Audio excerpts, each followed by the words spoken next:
episode of Mento. My guest today is Fred. I wanted to thank you for a couple reasons. One, for having me on, or for having you spend the time to come on to my show. Wow. And two, I really feel like you've given me a revitalization to explore this space. Okay. I don't know how I did that, but...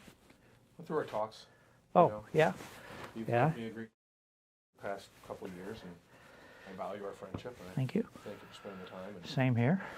I wanted to document some of the stories that I've had the pleasure of hearing from you, but kind of start, maybe not necessarily at 7 pounds, 8 ounces, but how you got into radio. You know, I was 7'7", actually. Wasn't it close? Yeah, you were real close. I used to work in the circus. Yeah. That's my power. So, what led you to become someone who worked in radio? Because when you were coming up, it wasn't the same as it is today. I got the bug to be in radio in high school. I used to do closed circuit videotape, play-by-play over high school basketball games and football games. Okay. And I really enjoyed that. And I always... Where was this for, roundabout? At Triad High School. Okay. In outside of Troy, Illinois. Triad was made up of Troy, St. Jacob, and Marine. And so that's where I kind of got the bug to be in radio. And then, so I went to Southern Illinois University at Edwardsville, got in their mass communications program. And in your junior year, by the end of your junior year, you have to serve an internship. So I went to my academic advisor, Jumpin' Jack Shaheen, and I said, I want to intern in sports at KMOX.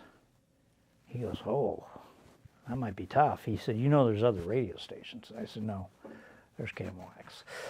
And unfortunately, he got me into KMOX, and that was in the winter of 1979. Okay. And so I started out as a sports producer, writer at KMOX in an internship program. And then at the end of my internship, Bob Costas and Bill Wilkerson went to Robert Hyland, the general manager of KMOX at the time, and said, you need to hire this kid because he can write. And so they hired me as a weekend sports producer, and then I did that one weekend. And then I got a call from the program director, hey, by any chance, can you work more hours? I said, well, I'll have to cut back on school, but what do you have? And they said, well, we need somebody just for about 6 months to be Jack Carney's producer. And Jack, at that time, had the #1 show in St. Louis from 9 to noon, Monday through Friday. And so I said, I'm there, you know. So the first year at KMOX, I worked 7 days a week. I worked for Jack during the week. I worked on Jack's program during the week, and then I did... You're still a teenager at this point, early 20s? Early 20s. Okay. Early 20s. I had, when I went to SIU, I immediately got involved with the radio station, WSIE, and continued doing play-by-play sports. Okay. I really wanted to be the next Dan Kelly, the hockey announcer, because I was madly in love with hockey, played hockey, and enjoyed it. And so I wrote to Dan Kelly first to get an internship there, and then Jack Shaheen followed up. Dan sent my letter to the sports director at KMOX at the time, which was Jack Buck. And then I got a call from my advisor, Jack Shaheen, and saying that I had the internship. So I started there in 1979, and then finished out my internship, and then they hired me to be there. So I worked from 1980 to 1996 on their payroll, and I did a variety of things. I wrote, produced, trained producers, sometimes trained talk show hosts, and just had a variety of things that I did under the program director, who was Bob Osborne at the time, and he let me do a lot, and I had tremendous creative freedom. But I was only supposed to work with Jack for about 6 months because they moved the producer that was on his show, Frank Pulaski, into sports to get the sports archives organized, and I started working with Jack. boy, that was a great blessing. That was a great experience. About 3 days into my tenure with Jack, he pulls me aside. He said, "Here's what I need from you." And it's a valuable lesson. He said, "Here's what I need from you.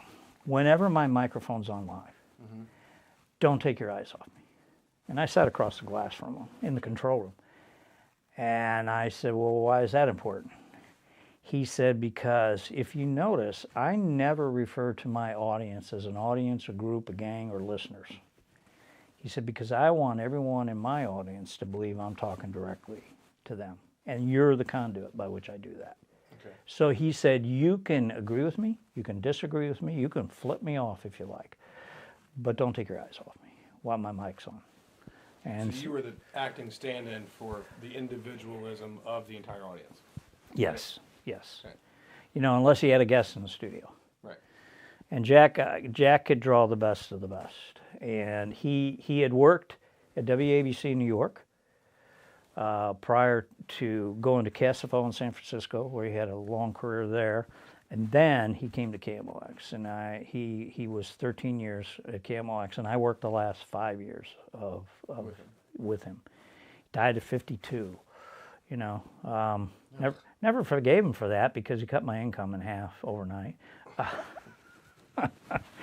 He was getting ready to go on yes, he was getting ready to go on a trip to Cancun over the Christmas break.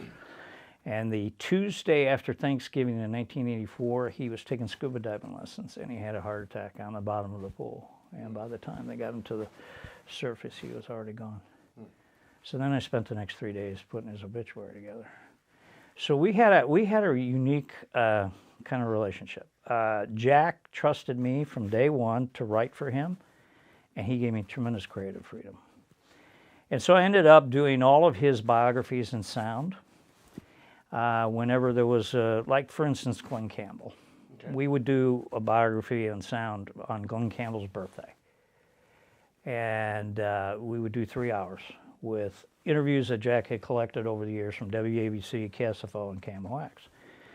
And as his career progressed, we just kept adding to the special. Clarify, if I can for a moment, Glenn Campbell, is it country music? Yeah. Yeah, he had a theater down in Branson. Right. He did have a. Well, did he have a theater? I know he did a lot of guest appearances down there with Andy Williams and the like. Yeah, Andy, yeah, he could have done before that. The Moon River Theater. So I only know because I lived in Branson, late '80s, early '90s. Right. Which is what I would refer to as the golden age, because there was a lot of Roy Clark was down there. Yeah. Boxcar Willie. Yeah. Glenn was pure country. Yep, Glenn Campbell. And so I would take these interviews and turn them into specials. And then I also wrote and produced the Saturday morning comedy show, which we recorded on Friday afternoons after Jack got off the air at noon. We'd have lunch, and then we'd go in the studio and do live to tape 2 hours of the Saturday morning comedy show. This all KMOX? All on KMOX, yeah. Huh. So it's changed quite a bit over the years. Yes, it has. But anytime a celebrity couldn't make it into Jack's show, because of flight schedules or whatever. So Glenn Campbell, for instance, he ended up doing an appearance at Six Flags on a Saturday. Okay. So Jack said to me, he can't make it in on the show, so I want you to go out there and interview. Oh, okay. I'll go interview Glenn Campbell. So he said to me, before you go out there, go up into my record library, which Jack had a record library and studio archives and everything else on the third floor of his house. He had a recording studio up there. And that's where I worked throughout the days, throughout the weeks, after I was taken off that 6-month assignment of doing his show live. So I worked up in the studio putting the Saturday morning comedy show. Remote working. Yes, absolutely. So what happened was when my 6-month tenure was done with him, Jack and his engineer, Colin Jarrett, and I went to the ballpark, and we used the KMOX suite. And we watched an afternoon game, businessman special, as they used to call them. And then he said, Frank's coming back to the show on Monday. Who's mom? Frank Pulaski, who was his regular producer, his day in, day out producer, who went to sports to organize the sports department. And he said to me, so what are you going to do? I said, well, I guess I'll go back, I'll finish school and keep producing sports on the weekend. He said, well, why don't you come to work for me? And I said, what would I do for you? And he said, well, I need a writer and producer. So I ended up writing and producing for him for the last 5 years of his life. And then, like I said, when he died at 52, I ended up doing 4 days of his obituary. Just excerpts and highlights of his show and everything else. So, but for getting back to Glenn Campbell couldn't make it in. He was playing the theater in not Branson, in That's that in your mind. Six Flags. Okay. And Jack said to me, before you go out and interview him, go up to my record library and take every album of Glenn Campbell's with you. And before he comes in the green room for you to interview him, he said, spread them around. It'll be a conversation starter. So that's what I did. Glenn comes walking in, and he says hello to me, and then all of a sudden his eyes caught an album, and he goes, oh my gosh, I don't even have this one. And he turned it over, and he could name all the sidemen and all of that stuff. And then he found one with his picture on it. Sidemen, meaning who played with him on those songs? Played with him on those albums. And then he saw one with a picture of him, you know, from the 1960s. He goes, you know what I tell young artists? Don't put your pictures on your albums. He said, because you'll live to regret it if you have any longevity in your career. So don't put your pictures on there, because all you're going to do is get older, you know. So that was, you know, that was that. So I did those kind of interviews. One interview that stuck out, and Jack sent me to interview a lady named Eva Jesse on a Saturday afternoon at the Mayfair Hotel in downtown St. Louis. She was in town for something. Eva Jesse was the first African-American choral director to ever have a chorus on Broadway. Elaborate on what that might be. Well, and also, may I have just a moment? Yeah. You want to adjust it? My Shoulders up a little. Uh-oh.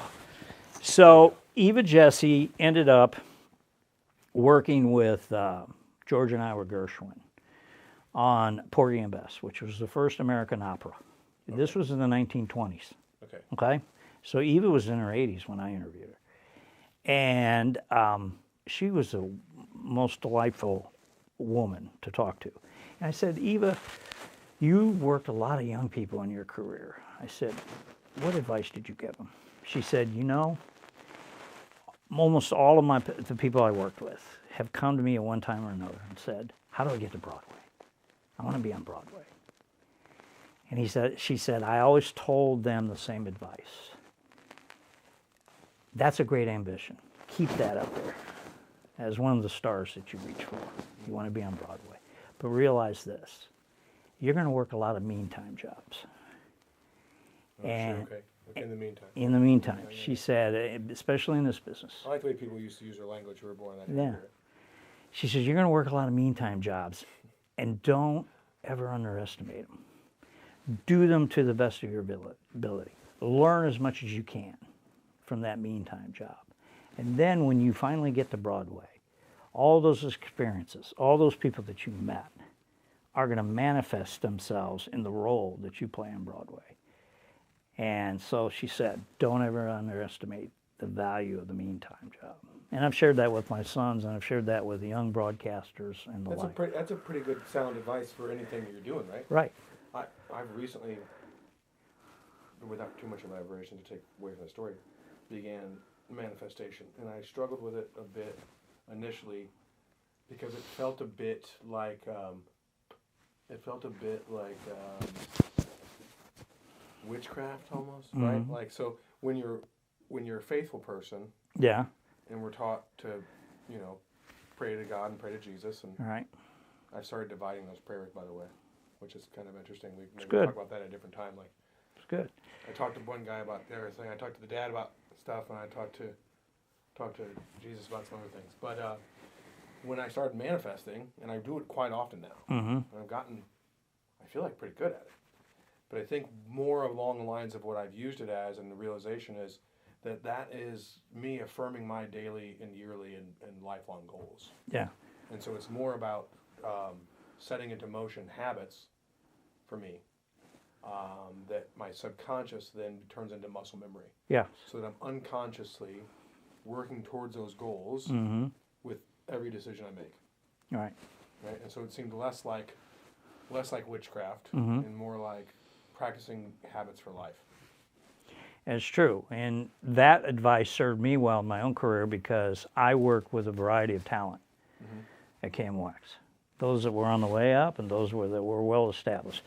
You see, when I walked in the sports department as a sports producer in 1980, this was just the sports department at KMOX, okay? Jack Buck, Bob Costas, Bob Starr, Bob Bragg, the sports editor of the Post-Dispatch, Bob Burns, the sports editor of the Globe Democrat, because we used to have 2 newspapers in town. Let's see, Bill Wilkerson doing Mizzou football, Dan Kelly, Hall of Fame hockey announcer, okay? So these were just... The place flooded. You guys were covered with all the Bobs. We had all the Bobs. I actually bad joke. Yeah, well, I was working with Bob Burns on a Saturday at noon on a sports open line when he set the studio on fire with a cigar. You know. It's funny to even think about you can smoke inside of those places. Oh, you could smoke? Yeah. I'm amazed to this day. Different, or you just go through stuff constantly because there's smoke damage. Yes. Well, he put his cigar on the edge of the table, and the ashes fell into the wastebasket. And Mike Breitenstein was the engineer. He says, "Oh my gosh, he set the wastebasket on fire. You go in there and stomp it out." So I went running through the other control room and around, and by this time he had knocked, because the flames were coming up over the height of the desk. He knocked it over. Well, that set the carpet on fire. So I go in there and I'm stomping out the fire, and I've got the brake sign in front of them because the studio's filling with smoke, and we didn't want the sprinklers to go off. And I'm doing this, and he's reading sports, and then finally he goes to the brake, and I, by this time, had the fire out, and I was opening the doors, and he looks at me, and he goes, "Don't worry, kid. I'll tell Bob Hyland I scorched his new carpet." Thank God, because I was making $1.87 an hour, I think, and I didn't want to have to tell Robert Hyland that we just scorched the carpet in the main studio, But I went back and listened to his tape. All the time I was stomping, and giving him the brake sign. Yeah. He didn't miss one score from the night before. He just barreled on through. Unfazed by the fire. Yeah. And the kid stomping the fire. Yeah. And so I'll tell you some quick stories about some of those guys. Dan Kelly was known as Boomer. Okay. Because we had those old Gates boards that you used to pot up, and you put most people between 7 and 8 on the microphone. Again, because I'm going to break down some of the lingo, because I don't even know some of it because it was equipment used before my time. But yeah. We're talking about soundboards. Soundboard in the control room. Yeah. So if you sat behind the soundboard in the studio was the host and the guest. Most hosts you would put between 6 and 7 on the pot. Okay. Dan Kelly, you'd put him down about 2. Okay. He's just booming voice. Yeah. So we called him Boomer. I do the same thing with Reed. Oh, okay. I muffle his mics. Yeah. Yeah. John McCormick, the overnight guy. Okay. He would come in, and he never worked out of the main studio.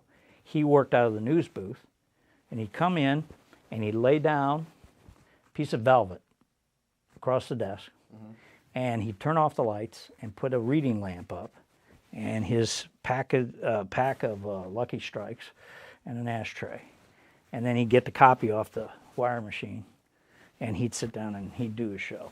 Okay, very, very eccentric. Just that one light. He did an overnight show. Yeah. John McCormick, the man that walked and talked at midnight. He could do 20 minutes on the weather. That was the tagline? Yeah, that was his tagline. He could do 20 minutes on the weather. Because he'd say, here beneath the arch at KMOX, it's foggy and 37 degrees. But along the Champs-Elysees in Paris, France, under the Eiffel Tower, it's raining and 57. And he would go through all these landmark cities. Paint elaborate pictures. Yes, because radio back then was painting pictures. Yeah. It was theater of the mind. Okay, so, but... Well, those guys probably grew up on the shadow. Mm-hmm. For instance, I asked Jack Buck one time, I said, give me some insight on calling a baseball game. He says, you don't call a single the same way in the first inning as you do with 2 outs in the bottom of the ninth. Okay? He said, baseball has a natural rhythm to it. And you talk about it and you build to a crescendo. And then it may trail off. The crescendo may come in the 7th inning, may come in the bottom of the ninth.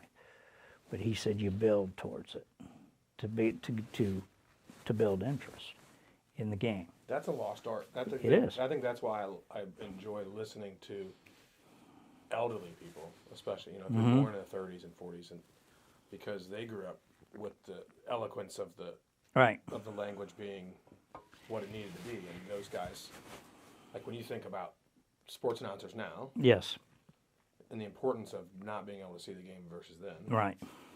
There was a process to it. I'll give you, for instance, I worked with Jack Buck and I worked with Joe Buck. Okay. And people would ask me, well, what's the difference? Who do you think's better? I said, Jack Buck was perfectly suited for doing radio, and Joe Buck was perfectly suited for doing television. And they said, what do you mean? Well, Jack grew up working the riverboats on the Ohio River at 17 years old. By the time he was 18, 19, he was fighting in World War II. And Jack was a very colorful figure. And he had a lot of stories to tell, which is perfect for radio. Because in radio, you have a lot of time to fill in a 9-inning game. Okay? So he could tell these stories and really keep you enthralled. Even if the baseball game was, a pitching duel that was kind of boring and no hits, no runs, no what. Joe Buck grew up going to what? MICDS. Okay? More of a country club life.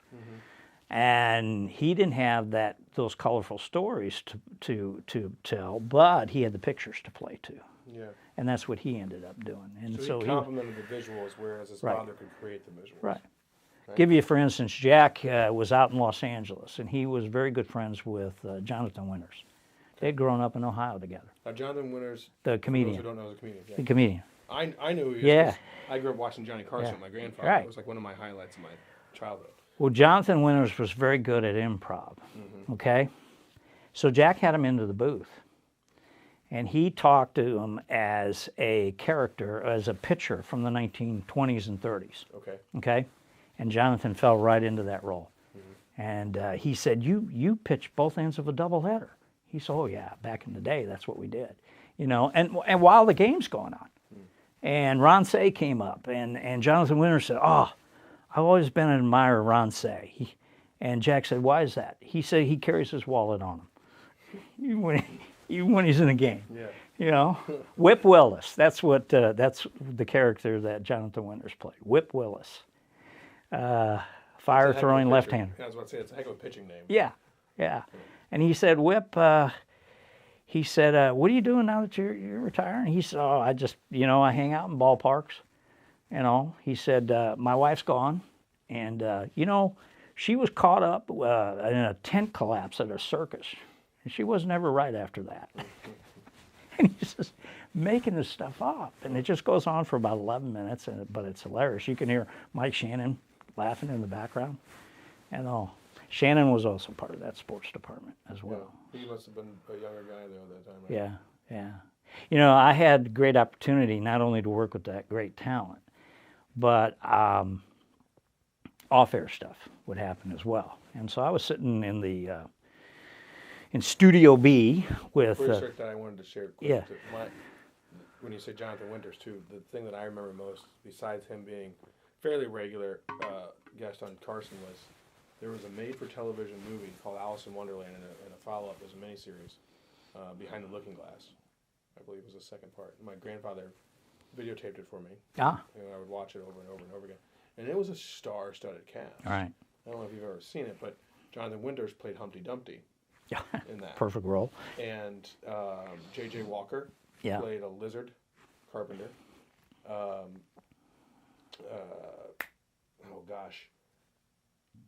Who was the Cheshire Cat? Telly Savalas. Oh, my gosh. Was the Cheshire Cat. It's a great cast. Mr. Miyagi, what's that guy's name? From the Karate Kid? Yeah. He played a goat on the train. Ringo Starr was a sea turtle. Dick Van Patten was Tweedledee. Wow. Shelley and you watched this over and over as a Shelley kid? Winters was Tweedledum. Yeah, yeah. And then there was some woman. Explains a lot. Very, yeah. Labyrinth was my favorite film as a kid. Yeah. I was a bit of a strange. Let's rephrase that. A strange guy. Yeah. When it comes to that stuff, but no, I remember that on there, and I remember, watching it over and over again. It was great. But that cast, when you look back at that cast, I think Red Fox was in it. It was tremendous. Yeah. It was a tremendous cast. I still have it on VHS in my grandmother's house. That's amazing. Out, yeah, Jonathan Winters. Never got to meet Jonathan in person. But anyway, I was sitting with Jack Buck this is behind the scenes stuff. in Studio B Yep. one day. And this kind of plays into why he was such a good baseball announcer as well. And we were talking. And then he paused. He goes, "You know, kid, I've always been fascinated by dead man's hands." And same look as you did. Mm-hmm. And I said, "What do you mean?" He goes, "You know, when we were on the march to take the Remagen Bridge in World War II, he said there were dead German soldiers on one side of the road and dead American soldiers on the other side of the road. And I was immediately drawn to their hands." And I said, "Why?" And he said, "Well, if a dead soldier was there and his hand was relaxed, he never knew what hit him." He said, if his hands were clutched, he died a slow, agonizing death. And he said, that just always stayed with me. And then I asked him, I said, "I know you were wounded, got the Purple Heart in World War II. What happened?" He said, "Well, on that same march, a mortar round went off in a tree behind me, and I got shrapnel in my shoulder." And he said, they field dressed it, and then they shipped me out to a hospital, a field hospital. And from there, they shipped me to Paris for rehab. And he said, I got out of rehab in Paris, and he said, I took the liking to this French girl. And he said, so I didn't immediately go back to my unit. You know, he said, I was living with her for a few weeks. And he said, I'm sure 6 months earlier she was sleeping with a German officer before we kicked him out of France, you know. And he said, but I made the mistake of going to get a neutral. Yeah, going to get coffee or a newspaper one day, and I passed a colonel on the sidewalk. And I saluted, and I kept my head down, and I kept walking. He said, I got about 10 feet beyond him. And he said, soldier, where's your unit? Buck said, well, sir, I don't rightly know. He said, well, you got 24 hours to find your unit, or otherwise I'm going to have you shot for being AWOL. Yeah. He said, I found my unit. He said, I didn't even go back to the apartment and say goodbye to her. He said, I found my unit. He goes, I didn't want to go back to the front. That's you know how things work. Yeah. But see, that made Jack, he had those stories to tell. Mm-hmm. And he would tell them during the baseball broadcast. And that's what made him so engaging, you know.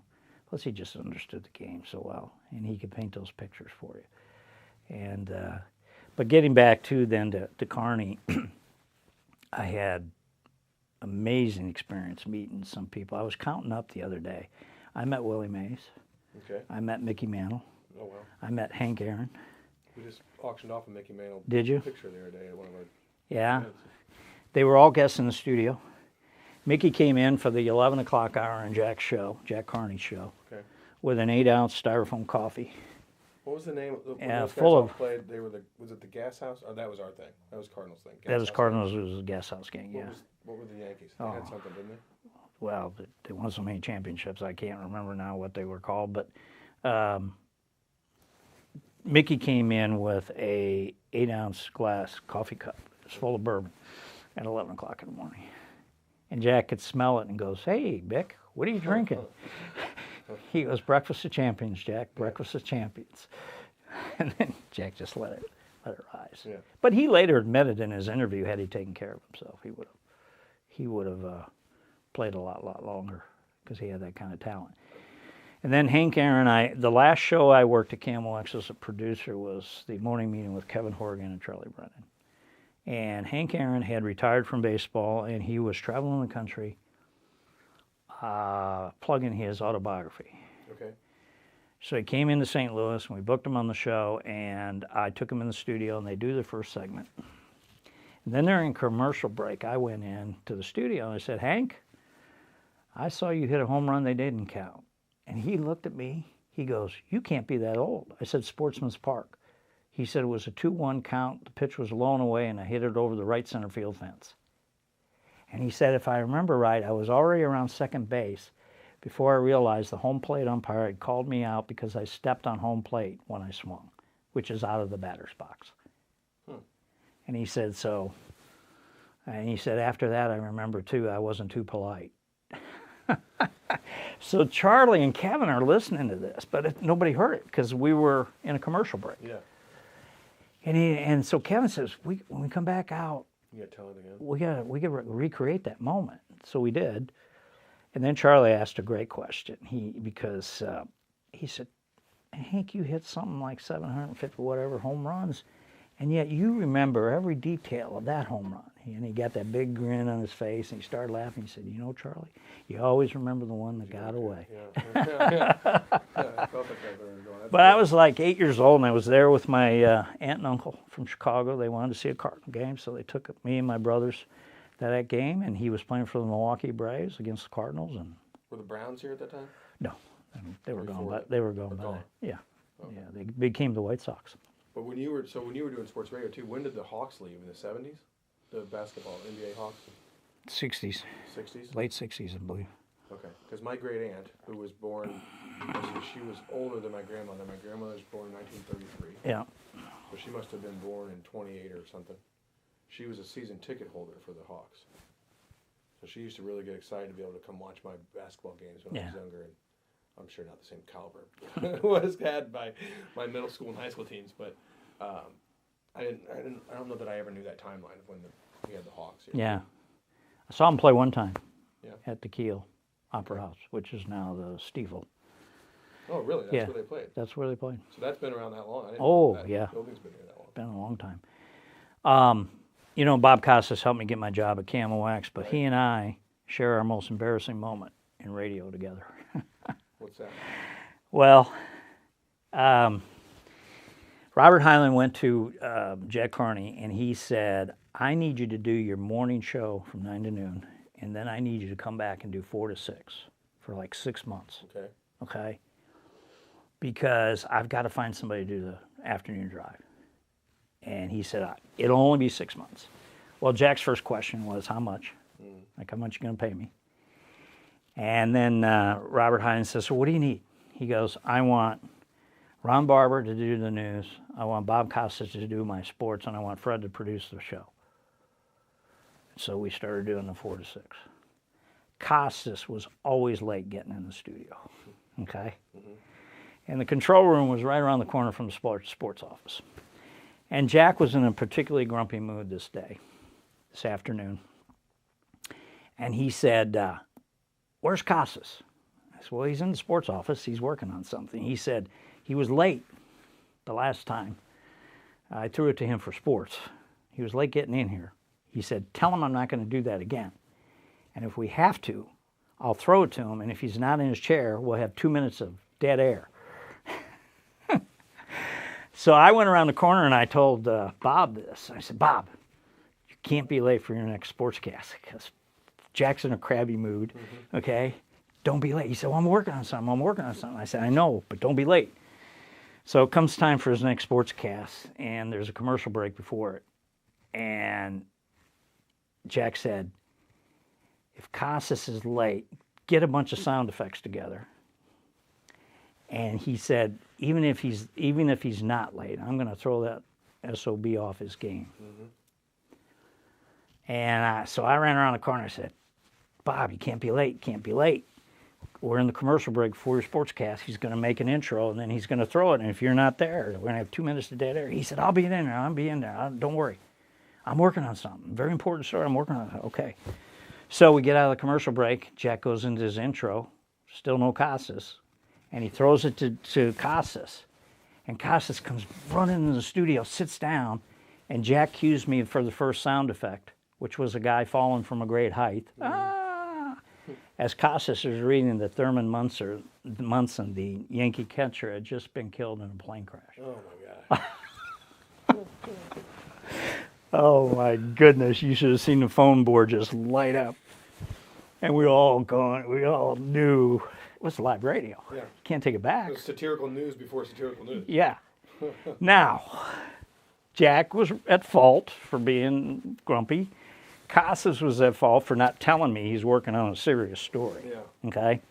Because you have to understand that second shift for Jack was just something to play at because he knew it was a temporary thing. And like, for instance, when Robin Barber was reading the news, Jack would often sneak up behind him and set his copy on fire from the bottom of the page. So Ron's moving his fingers up like this, hoping to get to the punchline before, or the kicker on the story before the copy burned up. That's pretty funny. So we had that kind of studio hijinks going on, but that day it backfired on us. Yeah. And as like 2 minutes later, 256, 3256 was the Robert Hyland's line from his office into the studio. Okay. Meaning what? Meaning it was his hotline. Oh. Okay. That's the dial-in. And when I thought it was some kind of cadence or something. No. When I first started working at KMOX, an engineer named Bill Ott said, when 256 rings, it's Robert Hyland. Okay? And whatever you do when you answer that phone, don't say, I don't know. I've seen him fire guys on the spot for saying, I don't know. So never say, I don't know. You're supposed to be the producer. You're supposed to be in control of the whole situation. He said, I don't care if you have to make it up, but don't say, I don't know. So I pick up the phone, and it's Robert Hyland. Tell Carney to come in and see me, because he was getting calls of complaint, about this whole Thurman Munson story. And so I said, Mr. Hyland, would you like him to wait till commercial? No, have him come see me now.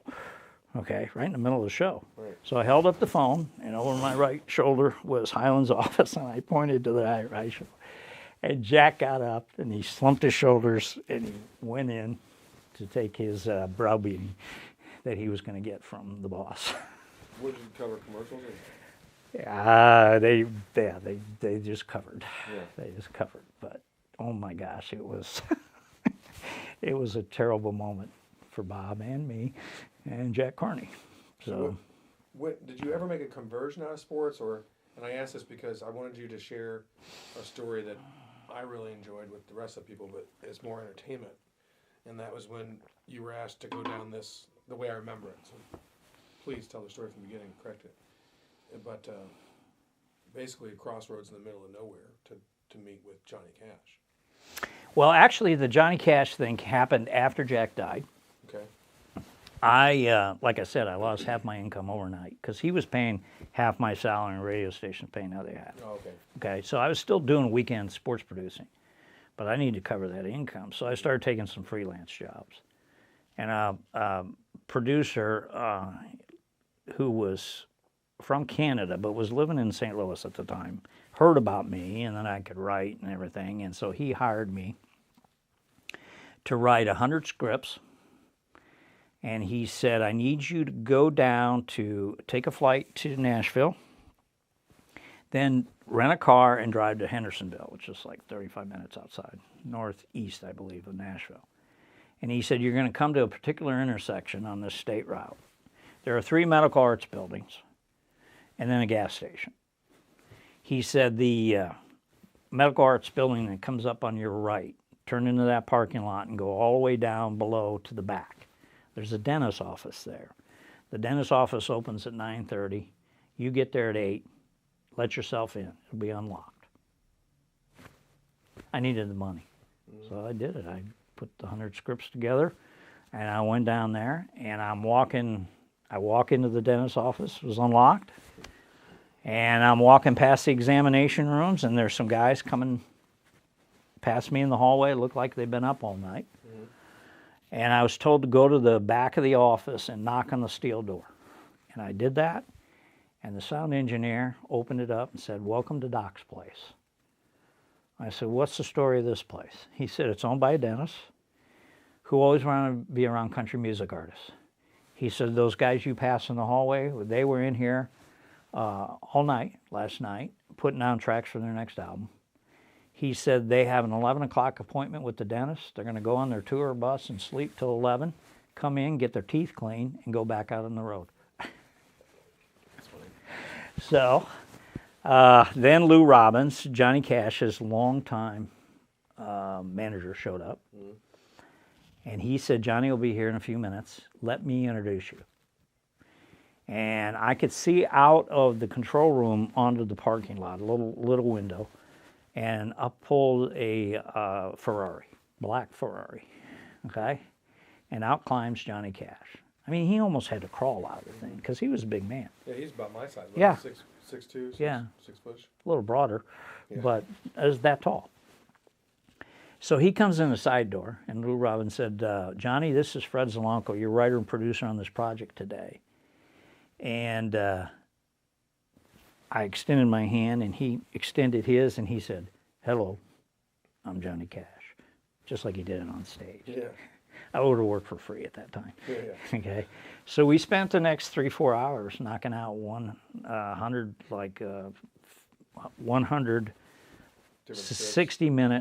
60-second radio scripts. Would it have been great if there were cell phones back then? You could have said, Yeah. 101 is you do my voice. Do my voicemail, yeah. Then I was hired to go down a second time, and John Snyder from the Dukes of Hazzard showed up. Okay. And he just hung out in the control room while Johnny was recording, and Johnny would take breaks and they would talk. Who sang that? Or you don't have to recall. I don't mean to put you on the spot, but who sang that Good Old Boys song? Oh, that was Waylon Jennings. Waylon Jennings. Yeah. Okay. Yeah, well, there's a story there. Okay. I opened up a You Pandora's did. box here. Because Johnny and John Schneider would talk, because John Schneider at the time was dating Johnny's daughter. Okay. Okay? And Waylon and Johnny used to run around together, right? Well, here's the deal. Towards the end of their careers, Johnny Cash, Chris Christopherson, Waylon Jennings, and Willie Nelson did a tour as the Highwaymen. And they put out a very popular album. And then they toured to promote the album. Well, here's what a lot of people don't know. Must have been a wild bunch of guys there. They all had their addictions, Yeah. okay? Prolific addiction. Yeah. Willie Nelson, it was marijuana. Yeah. Waylon, it was alcohol. Yeah. Chris Christopherson may have been alcohol and pills. Johnny was pills. But throughout their careers and their friendship, whenever one of them fell off the wagon, a call would go out, and they would all get together and help each other through those difficult times. Well, they were spending so much time together. They thought, we ought to record and then tour, and then we could keep an eye on each other. Yeah. And that's where the whole Highwaymen band and the album came Yeah, from. that's a heck of a foursome. Oh, Right there, yeah, too. yeah. I would liken that to my favorite collaborative group would be the Traveling Wilburys, which is Very much not like a that. long-lived thing, but I mean that was like, Yeah, wow, you talk about a few guys getting together that yeah. made an impact historically in music. Oh, they were phenomenal, but they were. The sound engineer at Doc's place said Johnny has a cabin on his property, and he'll go away, and he'll stay in that cabin for 4 or 5 days without any phones, without any electricity, and he'll write songs. But he has to get away completely. And then he asked me, he said, you been at Johnny's house? I said, I don't know, Johnny. I'm just hired to do this job, you know? He goes, well, my daughter's the same age as his granddaughter, so I was over there last Saturday because she went to a birthday party. And he said, you know, a lot of people think Johnny and June Cash are kind of like country bumpkins, but when you walk into the foyer of their house, he said it's full of antiques. And he said, I ain't talking any 100, 200-year-old stuff. I'm talking Louis the 14th, Louis the 15th. And they had a great eye for collecting. And when they would ever tour Europe, they would go to these antique shops and such and pick out a piece and then have it shipped back home. Yeah. So when June died and then subsequently Johnny died, Sotheby's did the auction. Yeah, yeah. But that was my Johnny Cash story. That's pretty cool. I mean, there can't be but a handful of people that have any Johnny Cash. Yeah. So. 1982, Jack was asked by the Back to Dorsey now? back to KMOX. Yeah. In 1982, Jack was asked to do a week of live shows from the Fox Theater. Okay. Fox Theater had been closed for 25 years. Really? And then it was renovated and reopened for what it is today. This is mid-80s? 1982. Earlier, okay. So Jack was good friends with a local pianist named Eddie Samuels. Eddie was married to a St. Louis girl. Prior to that, he had spent most of his career in Vegas. So he was a pianist who accompanied various acts. Jimmy Dean. Not the sausage guy. Yeah, sausage guy. The sausage guy. Yeah. That's where that comes from? Yeah. I didn't know that. Yeah, Jimmy Dean, same guy. I thought that would be Big funny. John, Big Bad John. Yeah. That was his hit, and he then turned that money into his sausage empire with his family. That's funny. Yeah, Jimmy Dean.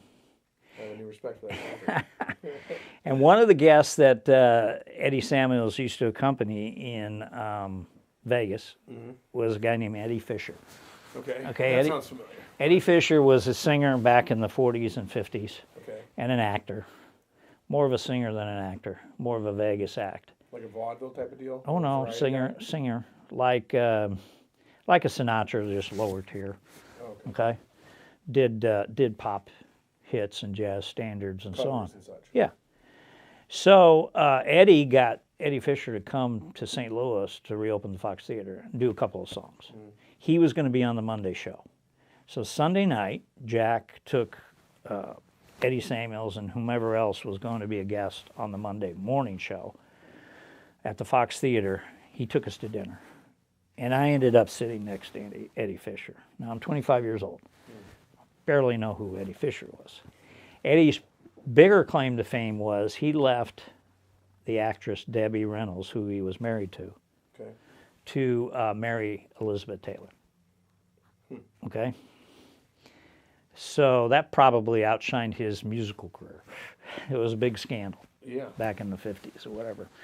So, She had a whole flurry of male suitors, right? She was kind of like. yeah, I mean, she was an actress. She was Genghis very, Khan of she female was, she actresses. was much more successful than he was, Yeah, you know? certainly.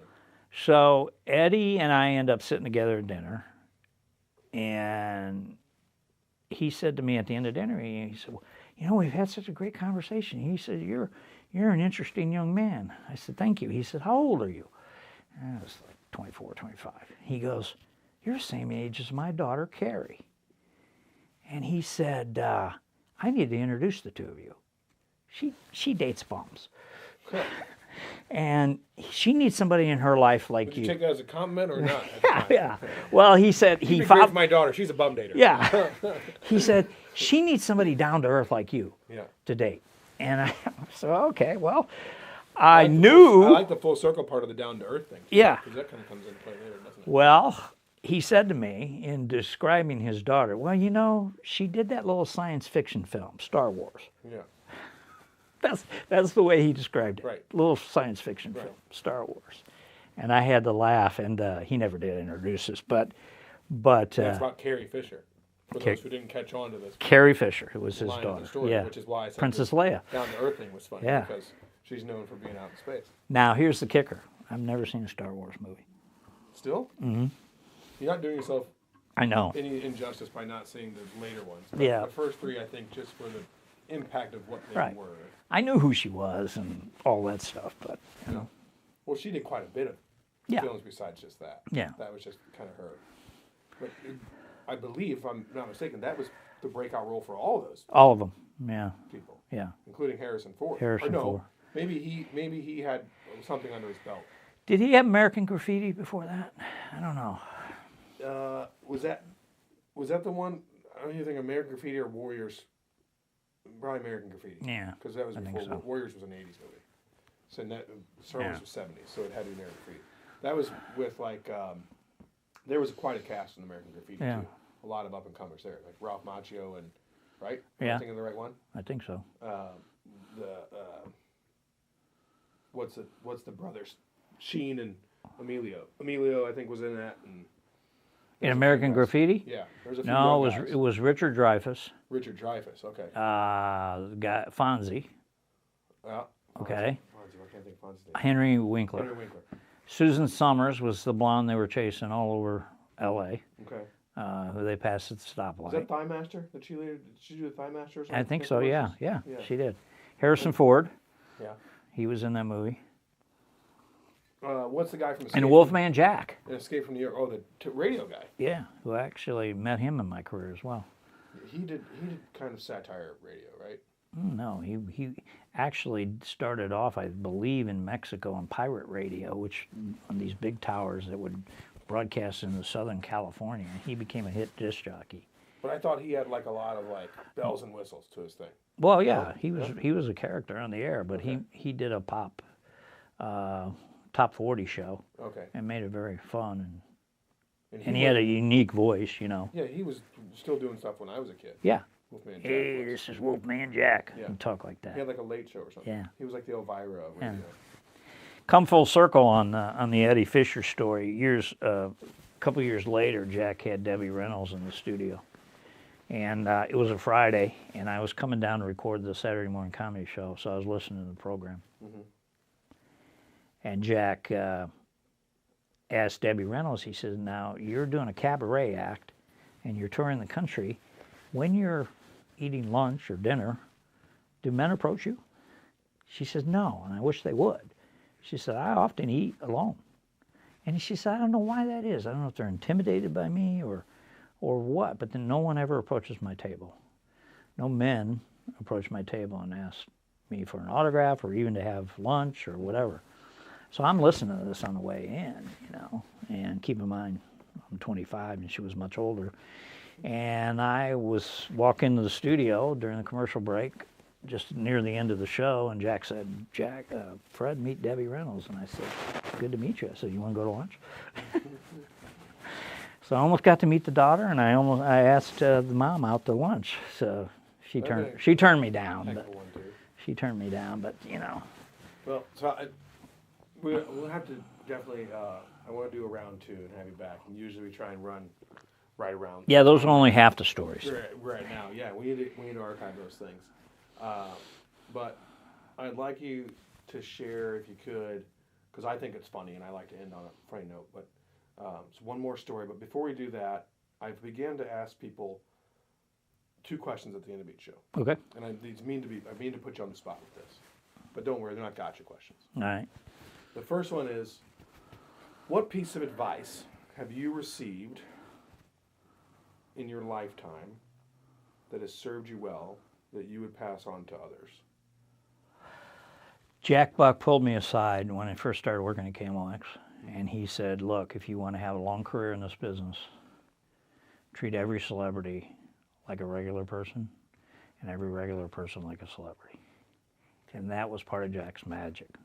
So people were free to approach him and say hello and all that. And he always took the time to be very, very nice to them and all. And it's also one of the reasons I think he became the premier MC in the whole St. Louis area. They would ask him to do all kinds of things, all kinds of events.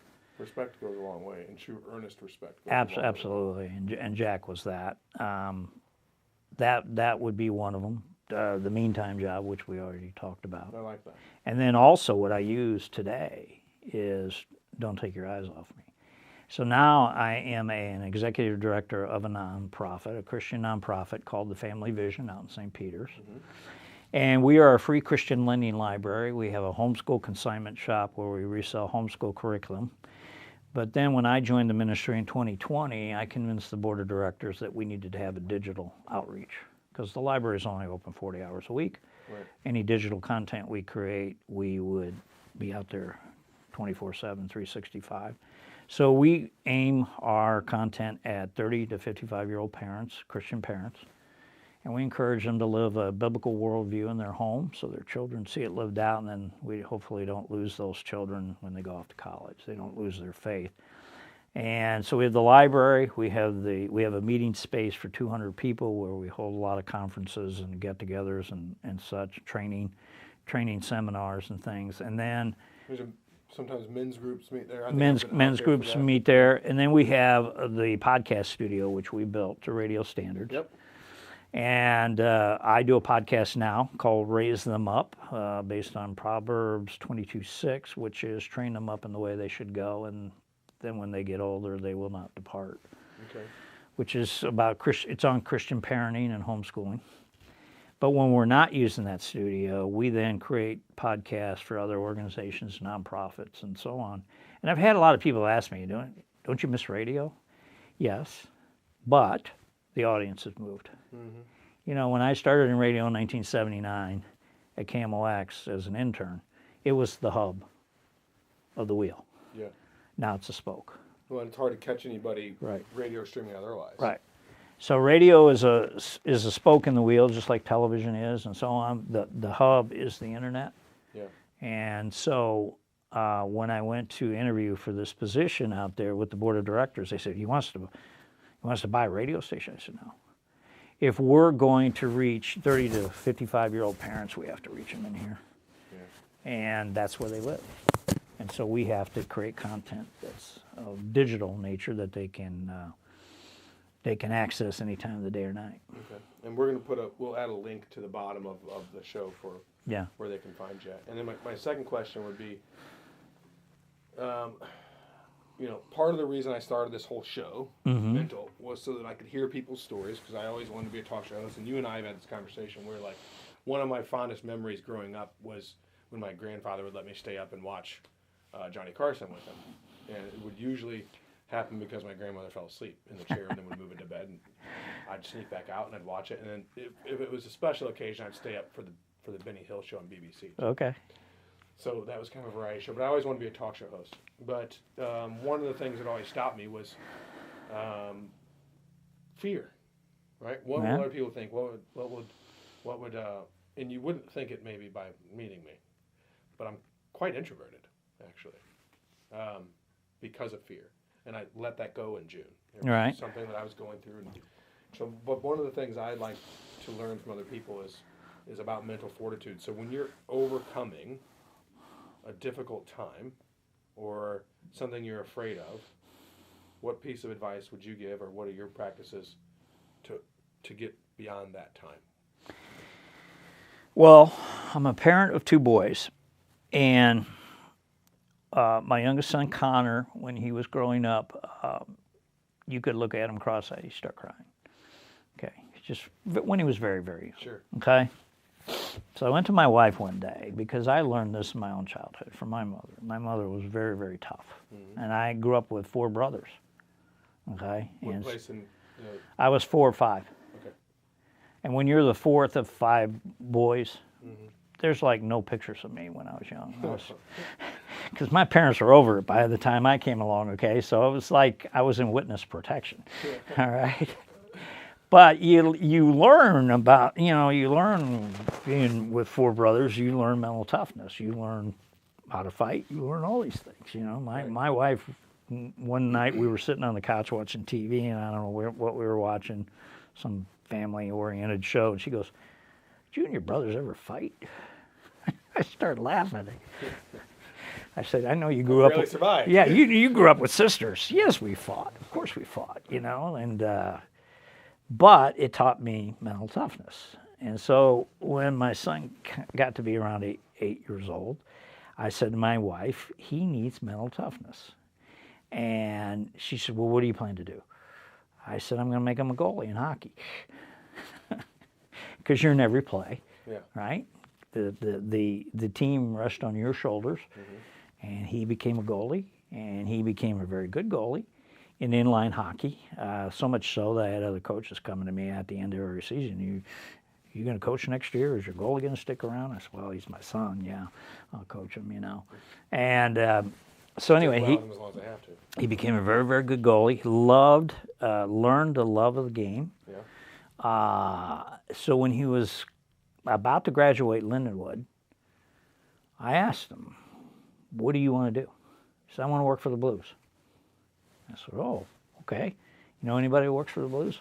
Well, he had interned through Lindenwood's sports marketing program with the St. Charles Chill, an AHL team that played 1 season at the Family Arena. So he interned there. And he said, "There was a guy that I worked with at the Chill. Now, I didn't know him very well, but we were there at the same time." I said, "Where does he work for the Blues now?" "Yes." I said, "Here's what you do. You call him up or email him, and in the subject line you say, 'Hey, we work together at the St. Charles Chill. I need 15 minutes of your time for some career advice. I said, don't ask for a job.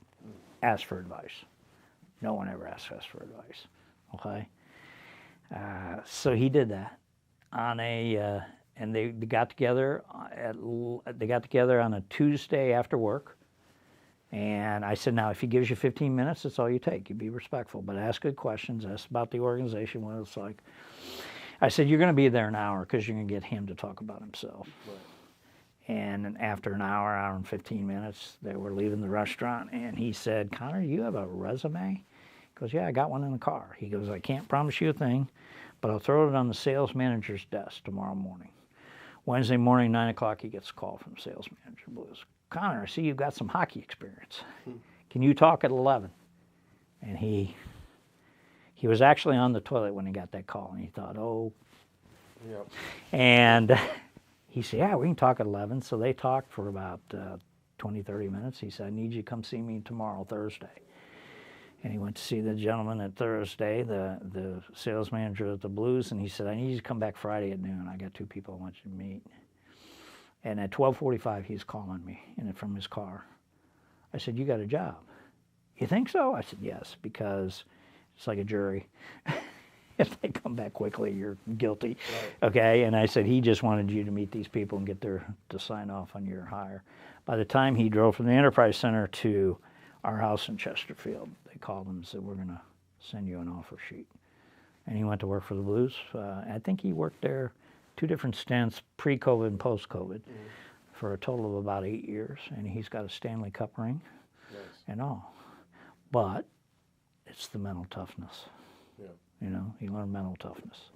So I always encourage, especially in this day and age where there's helicopter parents, always hovering, always arranging. Yeah. You know, on my podcast last week, I interviewed a Boston College research psychologist, and his whole study is play.